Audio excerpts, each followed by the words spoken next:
निराशाजनक कहना भी छोटा है, ये बहुत ही नकारात्मक बजट है। सबसे पहली बात तो इस बजट की यह है कि ये किसानों के खिलाफ बजट है, किसान विरोधी बजट है। हम सब जानते हैं कि देश में किसान एग्रीकल्चर सेक्टर 60% एम्प्लॉयमेंट आज भी हमारे देश में एग्रीकल्चर सेक्टर से आता है। पूरे एक साल से किसान, देश के किसान एमएसपी की मांग को लेके, एमएसपी के खिलाफ बने कानूनों को लेके सड़क पे रहे। पूरा देश में आंदोलन चला। दबाव में, किसानों के दबाव में आके सरकार ने कानून भी वापस लिए। लेकिन इस बजट में सरकार ने किसानों को एक बहुत बड़ी चपत लगाई है, किसानों को एक बहुत बड़ा धोखा दिया है। और इन्होंने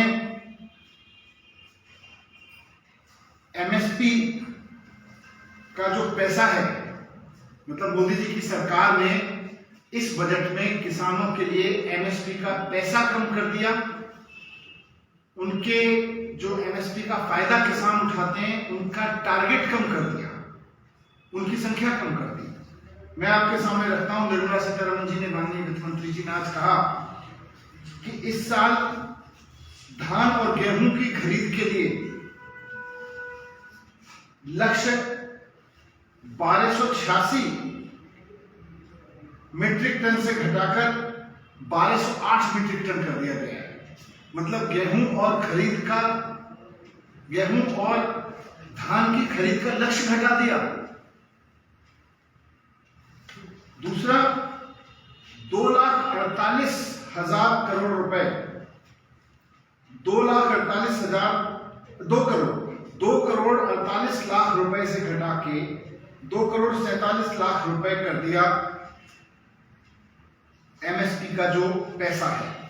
मतलब एमएसपी के लिए जो पैसा आरक्षित कर दिया गया था वो भी कम कर दिया। 4.5% एमएसपी का बजट कम कर दिया। मतलब एमएसपी किसानों को जो दी जाती है उसके पैसे में 4.5% की कटौती करी है केंद्र सरकार ने, जो कि किसानों के साथ धोखा है। और खुद सरकार मान रही है कि इससे पिछले साल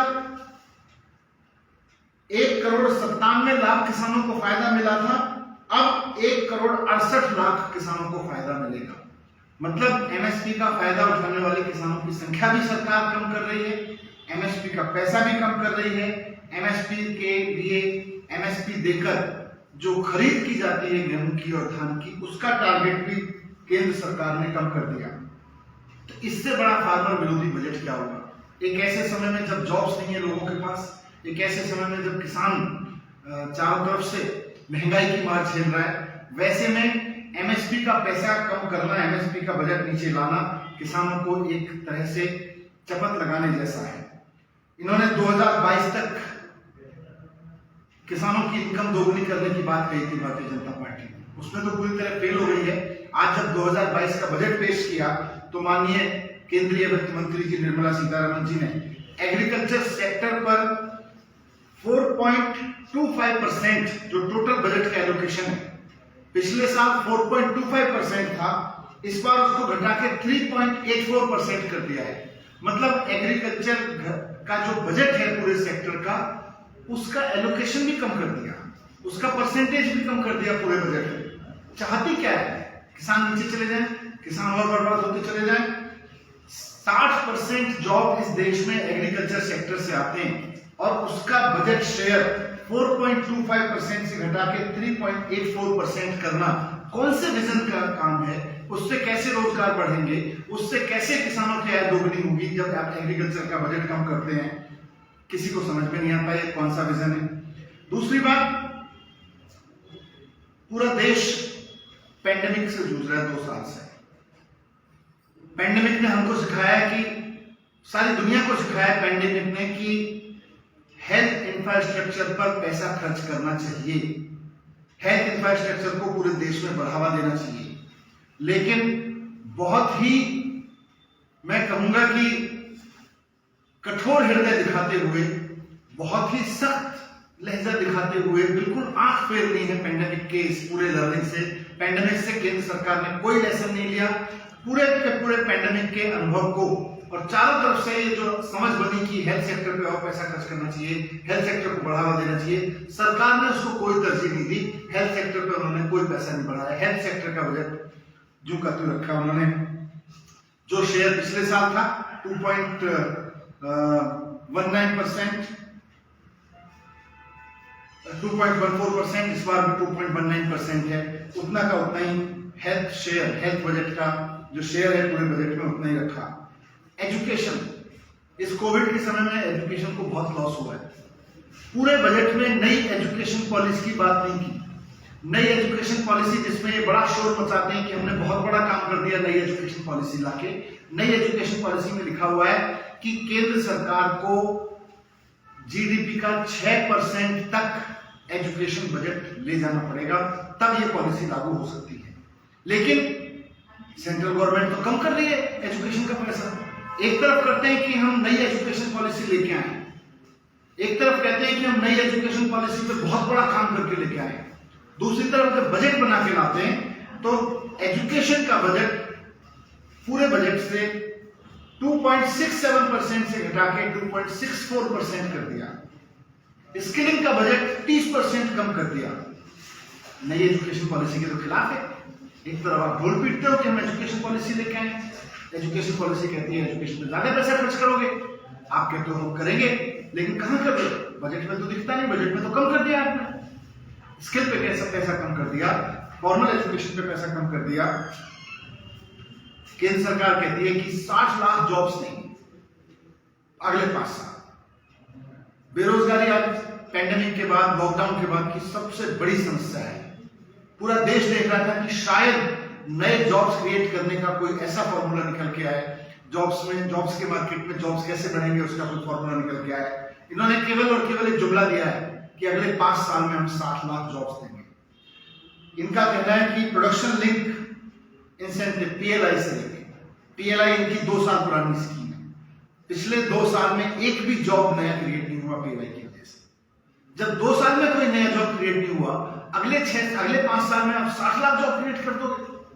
क्यों जुमले दे रहे हो? किसको जुमले देके आप बनाना चाह रहे हो? अल्टीमेटली लोग नौकरी ढूंढ रहे हैं, जुमले नहीं ढूंढ रहे हैं।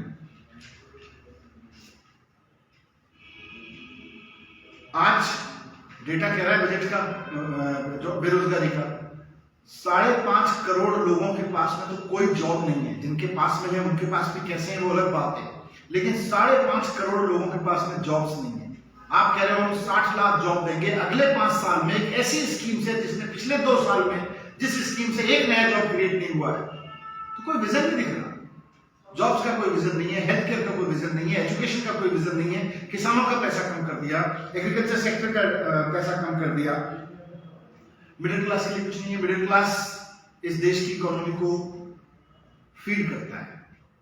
मिडिल क्लास जब कंज्यूम करता है, जब यूज करता है, तो इस देश की इंडस्ट्री, इस देश का व्यापार, इस देश का बाजार आगे बढ़ता है। लेकिन मिडिल क्लास के पास में पैसा बचेगा तब तो करेगा। कोविड ने, लॉकडाउन ने उसकी कमर तोड़ के रखी है। मिडिल क्लास को पूरी उम्मीद थी कि इनकम टैक्स में कुछ राहत मिलेगी।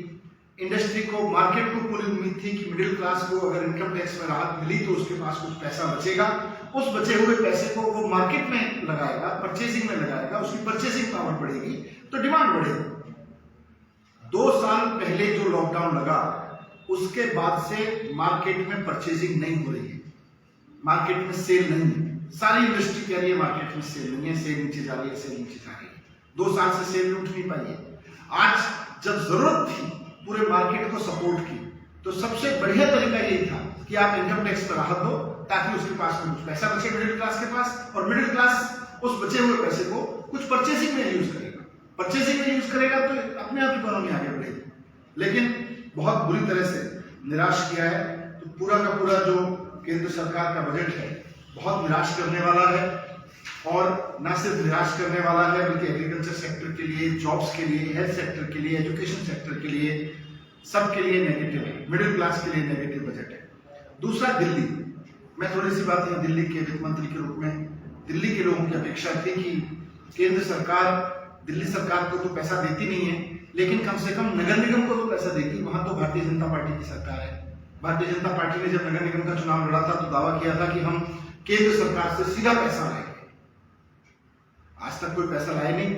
उम्मीद थी कि आखिरी बजट है इस वाले नगर निगम का भारतीय जनता पार्टी के रजीम में, हमें लगा कि शायद कुछ पैसा देंगे नगर निगम की स्थिति सुधारने के लिए। उनके हमेशा बीजेपी रोती रहती है नगर निगम के पास पैसा नहीं है, नगर निगम के पास पैसा नहीं है। आज जब बजट में पैसा देने का मौका आया तो दिल्ली नगर निगम को भारतीय जनता पार्टी की केंद्र सरकार ने 1 रुपया नहीं दिया। जी हाँ, 1 रुपया भी नहीं दिया, जबकि सारे देश के नगर निगमों को 69,421 करोड़ रुपए देश के नगर निगमों के लिए दिया गया है आज केंद्र सरकार के बजट में। लेकिन दिल्ली नगर निगम को, जहां भारतीय जनता पार्टी की सरकार है, जो हमेशा पैसे के लिए रोती रहती है, जो हमेशा ये कहती रहती है भारतीय जनता पार्टी नगर निगम के पास पैसा नहीं है, नगर निगम के पास पैसा नहीं है, इस 69,421 करोड़ में से कुछ करोड़ रुपए तो दे देते दिल्ली नगर निगम को। 1 रुपया नहीं दिया उन्होंने, उसके लिए नगर निगमों को बर्बाद करके रखा हुआ। दिल्ली सरकार को 2001 से 325 करोड़ रुपए मिलते हैं। 21 साल हो गए। 21 साल से केंद्र सरकार की ओर से दिल्ली सरकार को केंद्रीय करों में हिस्सेदारी के रूप में जो बाकी राज्यों को 42% मिलता है, दिल्ली सरकार को केवल 325 करोड़ रुपए मिलते हैं। मैंने जब वित्त मंत्री जी के साथ मीटिंग हुई थी, मैंने उनसे रिक्वेस्ट किया था कि इस 325 करोड़ को कुछ तो बढ़ाइएगा। आप बाकी राज्यों को जितना देते हैं उतना नहीं देते, लेकिन कुछ तो बढ़ाइए। उसमें 1 रुपया नहीं बढ़ाया। पूरे देश के लिए अलग से जो सेंट्रल टैक्सेस हैं उसमें हिस्सेदारी के लिए पूरे देश के राज्यों के लिए 8,16,000 करोड़ रुपए रखा है। लेकिन इस 8,16,000 करोड़ रुपए सारे राज्यों के लिए और दिल्ली के लिए केवल 325 करोड़ रुपए। ये दिल्ली के साथ बहुत गलत करती आई है केंद्र सरकार। कांग्रेस की सरकार भी यही करती आई और बीजेपी की सरकार भी यही कर रही है। पिछले 21 साल से 325 करोड़ रुपए पे को फ्रीज किया हुआ है। ये लोग उसको भी नहीं बढ़ा रहे। तो दिल्ली के लिए भी बहुत नेगेटिव बजट है और देश के आम आदमी के लिए भी बहुत नेगेटिव।